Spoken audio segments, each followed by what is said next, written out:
तुम्हें ये मनुष्य का जो देह मिला ये केवल कृपा से मिला है। विशेष कृपा ये हो गई कि मनुष्य देह में तुम्हें सत्संग मिल गया। लेकिन कितने लोग हैं इस समय, कितने लोग सत्संग सुन रहे हैं? विचार करके देखो। 135-40 करोड़ जनसंख्या हमारे भारत की ही है। कितने लोग हैं? 1500 लोग होंगे, 2000 होंगे। कितने लोग सुन रहे हैं? कितना अहोभाग्य है। इस समय हम भगवत चर्चा सुन रहे हैं यमुना जी के पावन पुलिन पे बैठकर। यही यमुना प्रवाहित होती थी। ये पुलिन है जहां आप बैठे हो, यमुना जी की धारा यही बहती थी परिक्रमा मार्ग में। कालीदय में देखो सीढ़ियां बनी हुई, यहीं से यमुना जी, ये कालीदय जो कुंड है ये यमुना जी का ही किनारा है। जहां आप बैठे यमुना की धारा में, अब यमुना जी थोड़ा साइड में हो गई। हमें वृंदावन में प्रिया प्रीतम की महान कृपा भरे सत्संग सुनने को मिल रहा है। ये विशेष कृपा। इस पर भी विशेष कृपा कि हमारी बुद्धि भजन करने के लिए सब कुछ त्यागने के लिए तैयार है। विशिष्ट कृपा। हमारी बुद्धि अब कह रही कि छोड़ो सब कुछ, भजन में लगो, भजन में लगो। इस सुअवसर को हाथ से मत जाने देना, नहीं तो कृपा का अपमान करने वाला केवल पछताता ही पछताता है। ये अहेतुकी कृपा हो गई है। तुम बड़े भाग्यवान हो अगर तुम्हारा मन श्री प्रिया प्रीतम के भजन में लग रहा है, तो तुमसे बड़ा कोई राजा नहीं है। दुखी मत हो। और जिनका भजन में मन नहीं लगा, भोगों में लगे, उनसे बड़ा कोई कंगाल नहीं। चाहे कोई कितना भी बड़ा धनी जमींदार, चाहे जितना बड़ा पदाधिकारी हो, यदि भगवान से विमुख है, धर्म से विमुख है, अधर्माचरण करता है और खूब ऐश्वर्य वैभव, तो उससे बड़ा कोई भिखारी नहीं। क्योंकि हाथ में कुछ नहीं लगेगा पाप के सिवा। आज तुम्हारा वास कमजोर है, तुम्हारे खान पान की व्यवस्था कमजोर है, तुम्हारा कोई साथ नहीं दे रहा है, संपत्ति भी नहीं है, लेकिन तुम प्रिया प्रीतम का नाम जप कर रहे हो, तो कह रहे तुमसे बड़ा कोई राजा नहीं है। तुम बहुत बड़े धनी हो। देख लेना समय पर जब ये फसल अपना रंग दिखाएगी। भजन में तुम्हें कुछ त्याग करने के लिए हम नहीं कह रहे हैं। तुम जो काम करते हो धर्म पूर्वक करो। जो काम करते हो प्रभु को समर्पित कर दो और नाम जप करते रहो। शरीर को सेवा का साधन बना दो, मन को सुमिरन में लगा दो। आप देख लेना, अगर अहंकार नहीं करोगे तो तुम्हारा बेड़ा पार हो जाएगा। शरीर को सेवा में लगा दो। जो कर्म करते हो धर्म पूर्वक करो, उनको प्रभु को समर्पित कर दो और नाम जप करो। और अहंकार नहीं करोगे तो बहुत जल्दी तुम ज्ञान को प्राप्त हो जाओगे। तुम्हारे हृदय में ज्ञान प्रकाश हो जाएगा, तो अहंकार नष्ट हो जाएगा। अहंकार नष्ट होते ही भगवत तत्व का बोध हो जाता है। देखो, तुम्हें कहीं भागने की जरूरत नहीं है। मन की दिशा जो भोगों की तरफ है, उसे मोड़ करके प्रभु की तरफ लगानी है।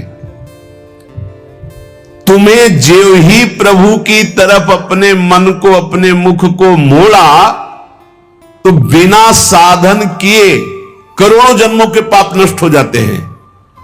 सन्मुख हो ही जीव मोहि जब ही, जन्म कोटि अघ नाशो तब ही। जे ही जीव भगवान के सन्मुख हुआ, मन को मोड़कर प्रभु की तरफ किया, राधा राधा, करोड़ों जन्मों के पाप नष्ट होने लगते हैं।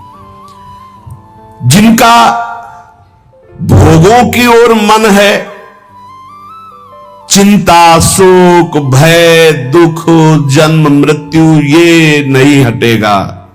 चाहे जितना रुपया जमा कर लो, चाहे जितना भोग लो, चिंता, शोक, भय, मृत्यु ये तुम्हें सताते रहेंगे। नरक के निंदनीय गर्त में तुम्हें गिरना पड़ेगा, महान दुख भोगना पड़ेगा। इसलिए तुम पर भगवान की कृपा हो गई है। मनुष्य शरीर सत्संग भजन की महिमा।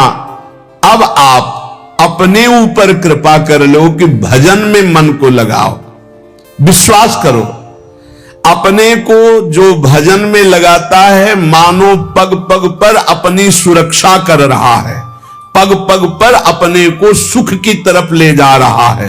और जो अपने मन इंद्रियों को भोगों में लगा रहा है तो पग पग पर अपने को फंसा रहा है, वो दुख भोगने की तरफ जा रहा है। देखो, भगवत कृपा बरस रही है, सब तरफ से कृपा बरस रही है, तुम्हारे ऊपर अपार कृपा हो गई है। बस तुम इस कृपा का परिचय करो और इस कृपा के परिचय को प्राप्त करके डूब जाओ। हमारे ऊपर अपार कृपा श्री जी की। भगवत प्राप्ति के लिए ये बहुत अनिवार्य है कि इस कृपा का आदर करो। जो जो आपके ऊपर कृपा हुई उसको वर्ण करो।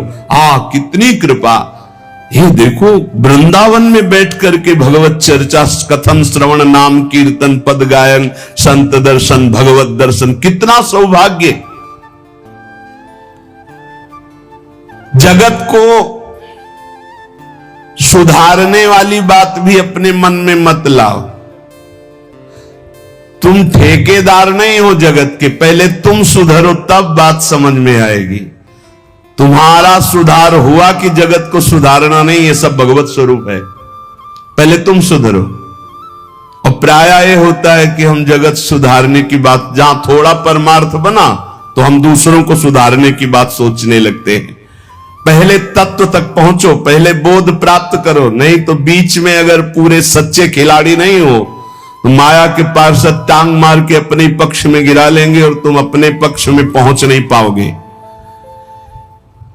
इस जगत को प्रभु स्वरूप समझो और अपने आप को प्रभु के चरणों में न्यौछावर करके चुपचाप दीन बन के अपने को छुपाते हुए दीन बंधु के सुमिरन में खो जाओ। जो थोड़ी भक्ति करके लोगों में परिचय बनाना शुरू कर देते हैं कि मैं भगत हूं, मैं अमुक अनुष्ठान कर रहा हूं, मैं अमुक अमुक साधना कर रहा हूं, बिकने लगते हैं। याद रखो, वो प्रभु की प्राप्ति के पथ से बहुत ही भटक जाते हैं। प्रभु के प्रेम रंग को प्राप्त करने के लिए जब तक भगवत प्राप्ति ना हो जाए तब तक परिचय को छुपा के रखना चाहिए। अपना परिचय कोई न जान पावे कि मैं कौन हूं, क्या हूं, कैसा हूं। जितना तुम परिचय छुपाओगे अपना, उतना परिचय प्रभु अपना प्रकाशित कर देंगे आपके सामने। और जितना आप अपना परिचय बढ़ाओगे उतने प्रभु अपना परिचय छुपाते चले जाएंगे। सिद्धांत को समझ लो। जितना आपका परिचय छुपेगा उतना ही आप अपना परिचय प्रकाशित कर देंगे, और जितना आप अपना परिचय प्रकाशित करेंगे उतना ही आप अपना परिचय छुपा लेंगे। प्रभु याद रखो, तुम्हारे ऊपर कृपा निरंतर बरस रही है। कृपा चारों तरफ से घेरे हुए है। कोई क्षण भी ऐसा ना जाए जिसमें तुम कृपा सिंधु प्रभु का विस्मरण कर दो। स्मरण परायण रहे, एक भी क्षण स्मरण के बिना ना जाए। कोई भी क्षण ऐसा नहीं जिसमें तुम विस्मरण करो। सावधान, तुम्हारे ऊपर अपार कृपा है। इसी जन्म में भगवत प्राप्ति कर लो। हम 40 वर्ष की स्मृति को देख करके कह रहे हैं, क्योंकि खास स्मृति जो जागृत हुई इसमें बड़ा परिवर्तन, 40 वर्ष में बड़ा परिवर्तन। आगे अगले जन्म में क्या हमको भजन करने के लिए अवसर मिलेगा पता नहीं, कितना विघ्न आ जाएगा। इसलिए तुम वंचित न रह जाओ भगवत प्राप्ति से, नहीं तो बहुत दुख भोगना पड़ेगा। तुम अपनी प्यारी से प्यारी वस्तु जो है, प्यारे से प्यारे जो संबंध है, उनमें झांक कर देखो। प्यार है तो प्रभु से है। अगर प्रभु शरीरों से निकल जाए तो कोई शरीर से प्यार नहीं करेगा, चाहे पत्नी हो, चाहे पुत्र हो, चाहे कोई प्यारा हो। तुम उसी प्यारे से प्यार करो, निहाल हो जाओगे।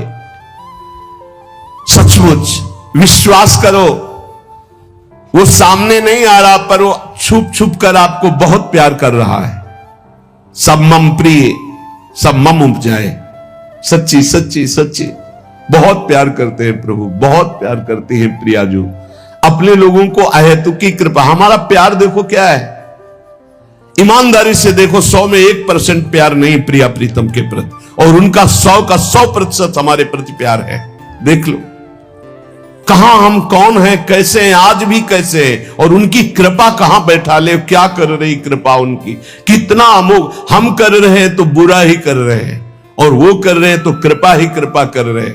हम सोना बिगाड़न को तो सोना समारन को, तो ही मोई परी होड़। जब ये बात हम देखते हैं तो रोना आता है, कहां उनकी अपार कृपा और कहां हमारी नीचता। वो अज्ञात रूप से आपको बहुत प्यार करते हुए हर समय आपको दुलार कर रहे हैं। वो तुम्हें कभी एक क्षण के लिए भी नहीं छोड़ते। तुम केवल निरंतर स्मरण करो तो तुम्हें दिखाई देगा कि उनका परम अभय कर कमल तुम्हारे सर पर रखा हुआ है। अब किसके आशीर्वाद की मांगने की जरूरत है? तो आप पूछेंगे कि यदि इतनी बात आप कह रहे हैं कि हमारे को चारों तरफ से भगवान की कृपा घेरे हुए है, हमारे ऊपर भगवान का अभय वरद हस्त है, तो फिर मैं जल क्यों रहा हूं, मेरे अंदर जलन क्यों है, हृदय क्यों नहीं शीतल हो जाता? दिन रात हृदय में शोक है, विषाद है, चिंता है, आग की तरह जल रहा, चैन नहीं मिल रही है। ये क्या कृपा है आपकी? ये क्या आपका अभय वरद हस्त है? आप कह रहे हो सब पर कृपा है, तो मेरा तो हृदय जलता रहता है, मेरा तो हृदय विषाद चिंता शोक से युक्त रहता है। उत्तर यह है, ना आग है ना जलन है, तुम समझ नहीं पा रहे हो। तुम्हारी उल्टी सोच की जलन है, तुम्हारी उल्टी समझ के कारण यह जलन है। अगर समझ जाओगे तो निहाल हो जाओगे। तुम्हारी उल्टी चाल है, दुख की तरफ चल रहे हो, असत का चिंतन कर रहे हो, जो जलन है उसका चिंतन कर रहे हो, उसमें फंसे हो, इसलिए जल रहे हो। क्या होगा इतनी संपत्ति से, क्या होगा इतना हो जाए तो? आज तक कोई ऐसा मिला हो कि हाथ उठा के भगवान से कह दिया हो कि बस अब मत देना, संपत्ति हमारे लिए पर्याप्त है? कभी नहीं। 100 तो हजार, हजार तो लाख, लाख तो 10 लाख, 10 लाख तो करोड़, करोड़ से अरब, अरब से खरब। कितना मर जाओगे, एक चवन्नी तुम्हारे हाथ नहीं जाएगी, 25 पैसे हाथ नहीं जाएंगे। बस ये सोच तुम्हारी तुम्हें नरक ले जाएगी, तुम्हारी दुर्गति कर देगी। यही तुम्हारे जलन का कारण है। जलन का कारण भगवान नहीं है, जलन का कारण और कोई व्यक्ति नहीं है। जलन का कारण आपकी सोच है, आपका चिंतन है, आपका भाव है। इसी भाव को, जो मलिन भाव है, भगवत भाव में लगा दो, अभी आनंद में डूब जाओगे। आपका चिंतन। 2 ब्राह्मण बैठे हुए थे पास, एक भगत आया, उसने कहा आज हमें 2 ब्राह्मण भोजन कराने हैं, आप चलेंगे? बोले हाँ हाँ। गए, अच्छे से भोजन पाया, बाहर निकले, 11 रुपया देके पैर छुआ। तीसरा ब्राह्मण दूर खड़ा देख रहा था, तो एक ब्राह्मण मुस्कुरा रहा था जो प्रसाद पाके आया था, और दूसरा जल रहा था। तीसरे ब्राह्मण ने पूछा कि आप मुस्कुरा क्यों रहे? तो कहा यार आज तो भोजन की भी व्यवस्था नहीं थी, भगवान ने कितनी कृपा की, भोजन भी मिला, 11 रुपया दक्षिणा मिली। दूसरे का आपका चेहरा उदास है, आप जलन से युक्त क्यों है? ले यार हमने सोचा था 51 रुपया देगा, 11 दिया, तो 40 का तो घाटा हो गया ना, इसलिए चल रहा हूं। अब उसमें बोलो भगवान की क्या कमी है? भगवान ने दोनों को भोजन दिया, 11 दक्षिणा दी, उसका भाव उसको जला रहा है, उसका चिंतन उसको जला। एक खुश है कि भोजन भी मिला, 11 रुपया मिले, एक नाराज है, जल रहा है कि 51 तो देता, 40 का घाटा हो गया, हृदय में जल रहा है। ये जलन, ये शोक, ये चिंता, ये विषाद तुम्हारे चिंतन से है, तुम्हारी गलत दिशा से है, तुम्हारे गलत आचरणों से। भगवान की कृपा आप पर है, पर आप गलत दिशा जा रहे हैं, आप गलत चिंतन कर रहे हैं, आपका गलत भाव है, इसलिए आप शोक विषाद चिंता भय आदि में हैं। तुम्हारा ज्ञान अज्ञान ही है, क्योंकि तुम दुख को सुख मानकर भोगने के लिए दुख की तरफ जा रहे हो। इस संसार में जिसको कहीं कुछ भी अच्छा लग रहा है, कोई भोग, कोई व्यक्ति, कोई उत्पाद, कोई वस्तु, वो अज्ञान ही है। दुखालयम शाश्वतम बोर्ड लगा दिया भगवान ने। यहां नाशवान सब कुछ है, जो कुछ भी आपके पास है, और सब दुख देने वाला है परिणाम में। वर्तमान में तो तुम्हें सुखद लगेगा, लेकिन परिणाम में दुख देने वाला यहां सब कुछ है। जो दिखाई दे रहा है वो है नहीं, जो है वो दिखाई नहीं दे रहा। यही माया का कार्य है। इसलिए तुम्हारी सुख की कामना तुम्हें दुख दे रही है। तुम्हारे हृदय में जो ये भाव बैठ गया है कि हम रुपया से, पद से, भोगों से, नाना प्रकार की सामग्री अगर हम मन चाहे मिल जाए तो मैं सुखी हो जाऊं, कभी सुखी नहीं होगे। अगर मिल भी जाए तो कभी सुखी नहीं हो सकते, क्योंकि तब लग कुशल न जीव को, सपने हु मन विश्राम, जब लग भजत न राम को, शोक धाम तज काम। जब तक शोकों के धाम, कामनाओं का त्याग कर भगवान का भजन नहीं होगा, तब तक शांति नहीं मिल सकती स्वप्न में भी मन को। ये जो सृष्टि दिख रही है ये ऐसी है नहीं, ये अविद्या के कारण दिख रही है। ये ब्रह्ममय है, ये भगवत स्वरूप है। भगवान गीता जी में कह रहे हैं वासुदेवा सर्वमिति समहात्मा सुदुर्लभा। जो महान आत्मा ऐसा देखता है कि सब भगवान, केवल भगवान, पूरे के पूरे भगवान, मत्ता पर तरब नान्यत किंचिदस्ति धनंजय, किंचन मात्र कुछ और नहीं, वो भगवान की कृपा से परमानंद में डूबता है। चलो, यदि तुम नहीं सुधर सकते, नहीं छोड़ सकते, तो जो होता है होने दो। तुम नाम को पकड़ लो। तुम्हारे रोकने से न मन रुक रहा है, न इंद्रियां रुक रही, न बुरे आचरण रुक रहे हैं। छोड़ो, रोकने की बात छोड़ो, पकड़ो, नाम को पकड़ो। राधा राधा राधा। अपने आप घृणा ना हो जाए तो हमसे बता देना। अपने आप घृणा हो जाएगी, पक्का हो जाएगी। बड़े बड़े विषयी पुरुषों को ऐसी घृणा हुई कि जीवन में लौटकर कभी भोगों की तरफ नहीं देखा। जीवन में लौट करके ऐसे आसक्त भोगी पुरुष, और जिस समय नाम का कृपा प्रसाद चढ़ा तो लौट करके नहीं देखा उन भोगों की तरफ। तुम तो बस अपने मंगलमय प्रभु के चिंतन में चित्त को जोड़ दो, फिर देखो कैसा परिवर्तन होता है। तुम किसी स्थिति की खास कल्पना मत करो, निश्चिंत हो जाओ। तुम नाम के जपने में चित्त को जोड़ दिया तो ऐसे सुख के प्रवाह में पड़ोगे, तुम्हें पता ही नहीं है कि कितना सुख नाम जापक को मिलता है। अगर नाम जप नहीं करोगे तो तुम्हें पता है तुम सुख के लोभ में ऐसे भयानक जगह गिरने जा रहे हो जहां से तुम्हें केवल केवल हरि बचा सकते हैं, दूसरा नहीं।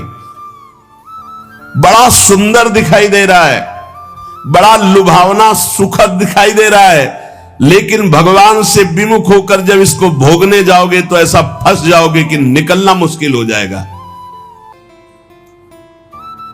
संसार एक ऐसा सुहाना दलदल है जिसमें जानबूझ के जाके फंस जाया जाता है।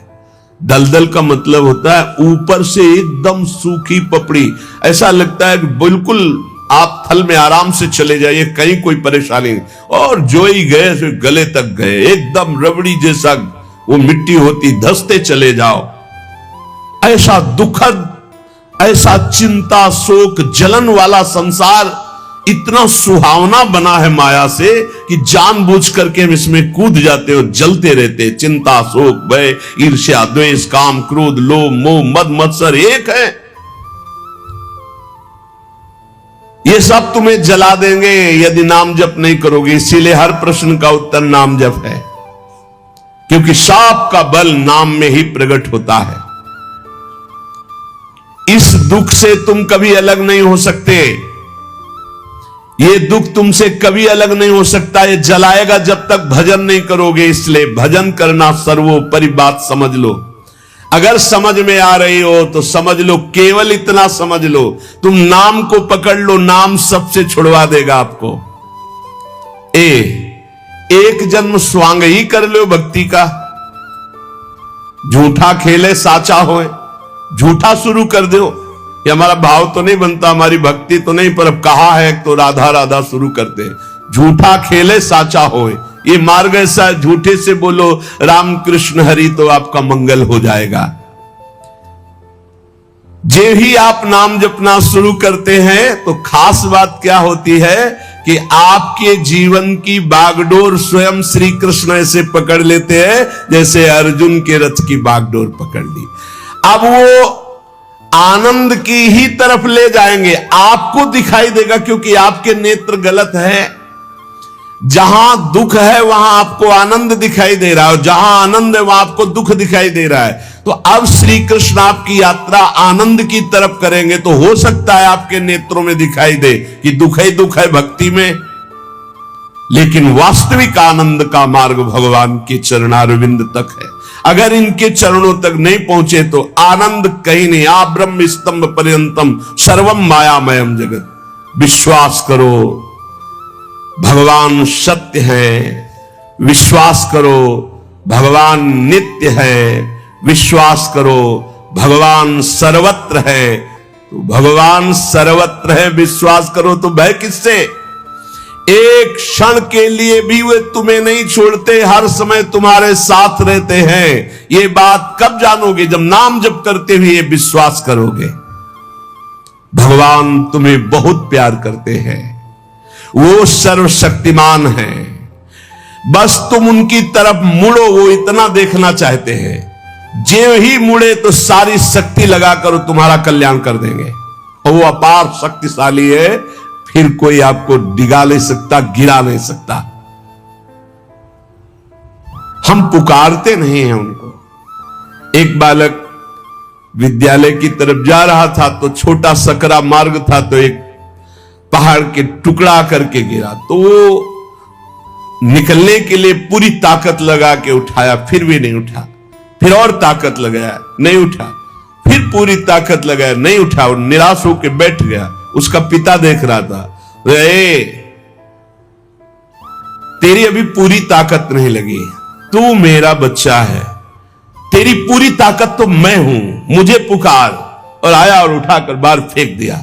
बस हम में यही कमी है, हम बार बार माया से परास्त होकर हार कर बैठ जाते हैं, लेकिन अपने पिता को नहीं पुकारते।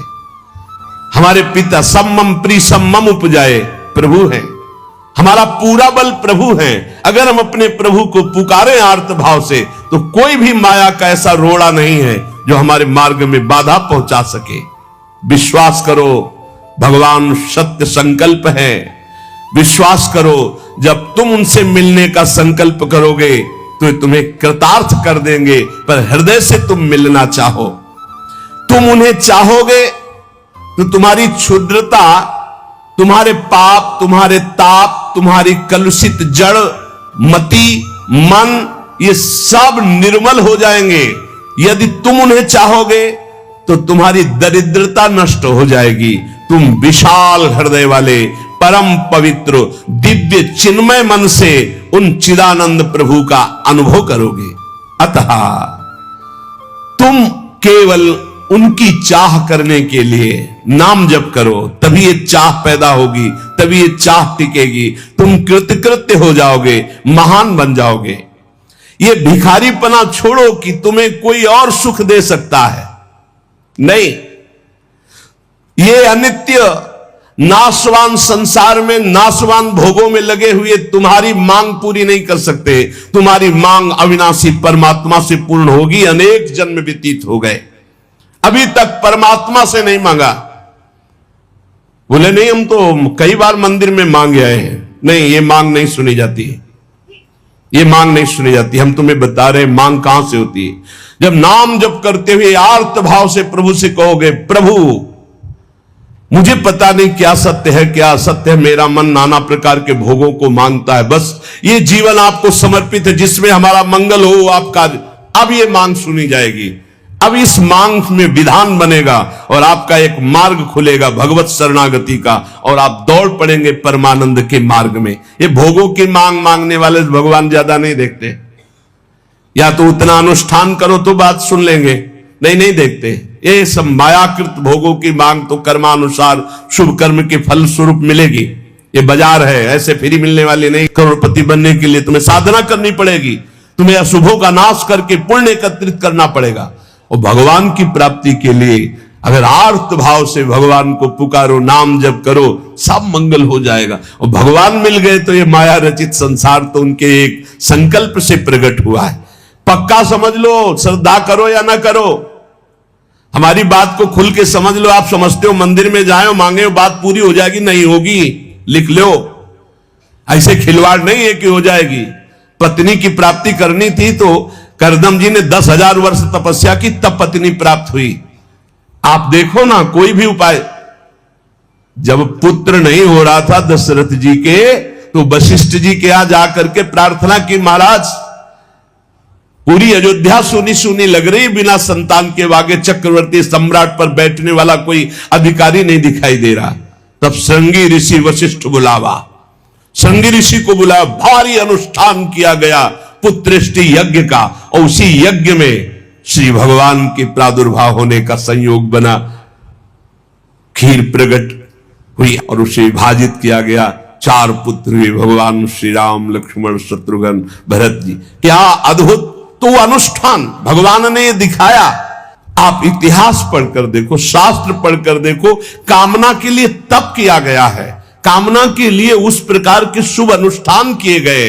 और अगर निष्काम भाव से भगवान की आराधना करो तो योगक्षेमम वहाम्यहम्, मांगना ही नहीं पड़ेगा, आगे से आगे वो व्यवस्था करते जाएंगे, आगे से आगे व्यवस्था करते जाएंगे। हम तुम्हें कैसे बतावे, पग पग पर वो उनकी कृपा ऐसे बरसती चली जाती, कैसे कैसे बताए। जहां ऐसा कैसे होगा, ये हमारे सामने प्रश्न आया कि उसका उत्तर उसके पास पहुंच जाता है। हो गया, ये हो गया। प्रश्न हुआ कैसे होगा, और वो हो गया। अरे कर तुम अन्यथा कर तुम, हम प्रभु की शरण में है, उनके वचन कभी झूठे हो सकते हो। कहते हैं अनन्यश्चिन्तयन्तो माम ये जनाः पर्युपासते तेषां नित्याभियुक्ता नाम योगक्षेमम वहाम्यहम्, मैं स्वयं वहन करता हूं, अप्राप्ति की प्राप्ति कराता हूं, क्षेम की रक्षा करता हूं। किनको? जो केवल मेरा चिंतन करते हैं। फिर आपको चिंता की बात नहीं, और आप चिंतन नहीं कर रहे, मनमानी भोगाचरणों में उतरे हुए हैं, और आप चले गए मंदिर, भगवान हमारी कामना पूर्ति नहीं होगी, पूर्ति हमारी बात मान लो। उसके लिए अनुष्ठान करना पड़ेगा उस कामना के अनुसार। अच्छा, दूसरे लोग होते हैं, जैसे किसी लेबर से कहा जाए तुम्हें 500 रुपया देंगे, शाम तक ये काम हो जाना चाहिए। बोले जी साहब, ऐसे भगवान से बात करते हैं। प्रलोभन भगवान को दे रहे हो, घूस दे रहे हो। तुम्हें 56 भोग लगा देंगे, तुम हमारा एक काम कर दो, ऐसे होता है? नहीं। जब कोई बात कहनी है तो हृदय से, आर्त भाव से, नाथ मैं आपका हूं। अपने पिता को कोई घूस देता है, मां 100 रुपया देंगे बाल भोग बना दे, कभी ऐसा कहा है आपने पिता से? कभी लाओ 500 रुपया, हमें जरूरत है। अरे नहीं देंगे, रोज मांगता है। अरे देना पड़ेगा, बाप के सिवा हमारा कोई है नहीं, तो हमको चाहिए, अब आप दो, पापा आपको देना पड़ेगा। ऐसे या तो संबंध से मांगो, भगवान से संबंध है, संसार में भगवान से संबंध नहीं है तो भगवान नौकर नहीं तुम्हारे, भगवान भगवान है। अरे अखिल कोटि ब्रह्मांडों के मालिक है वो, अनंत ब्रह्मांडों का भरण पोषण करने वाले तुम्हारे। कैसे बच्चे हो? तो कैसे बच्चे हो? अपने पिता से, अपने प्रभु से, अपने सखा से, अपने प्राण प्रीतम से कैसे तुम बात करते हो? या तो संबंध रख के बात करो, या फिर उतना साधना करो, तब तो कामनाओं की पूर्ति। साधना हो रही भोगों की, मनमानी भोगाचरण, धर्म विरुद्ध आचरण, और भगवान से जाके मांगोगे तो भगवान बोले हमारी अश्रद्धा हो गई, हमारी कामना की पूर्ति नहीं की भगवान ने। तुम्हारी अश्रद्धा से क्या फर्क पड़ता है? आकाश पे अश्रद्धा करोगे तो क्या फर्क पड़ जाएगा? आकाश पे श्रद्धा करोगे तो क्या फर्क पड़ जाएगा? तुम्हारा भाव, आकाश तो बहुत दूर है, तुम छू भी नहीं सकते। ऐसे वो परमात्मा निर्लिप्त, निरपेक्ष, तुम्हारे किसी भाव से वहां फर्क नहीं पड़ता। हां, तुम्हारे पे फर्क पड़ जाएगा। भाव करोगे तुम्हारा मंगल हो जाएगा, अभाव करोगे अपने आप नष्ट हो जाओगे। विश्वास करो, भगवान सत्य संकल्प है, कृपा की मूर्ति है, कृपामयी है, प्रभु मूर्ति कृपामयी है। पर यह विश्वास तभी जब नाम चल रहा है, हमारी बात मान लेना, बिल्कुल हृदय से कह रहा हूं, पूरे जीवन की बात, सार बात कह रहा हूं। पायो नाम चारु चिंतामणि, उर करते न खसई हो, अब लो नसानी, अब ना नसई हो। ओहो, अब मिल गया है चिंतामणि। चिंतामणि चिंतित पदार्थों को प्रदान करने वाली चिंतामणि। क्या बोले? नाम। नाम रूपी सुंदर चिंतामणि मिल गई, अब छोड़ूंगा नहीं। राधा राधा राधा राधा, हृदय रूपी हाथ से अब इस चिंतामणि को नहीं जाने दूंगा, अर्थात हृदय से निरंतर नाम जप करूंगा।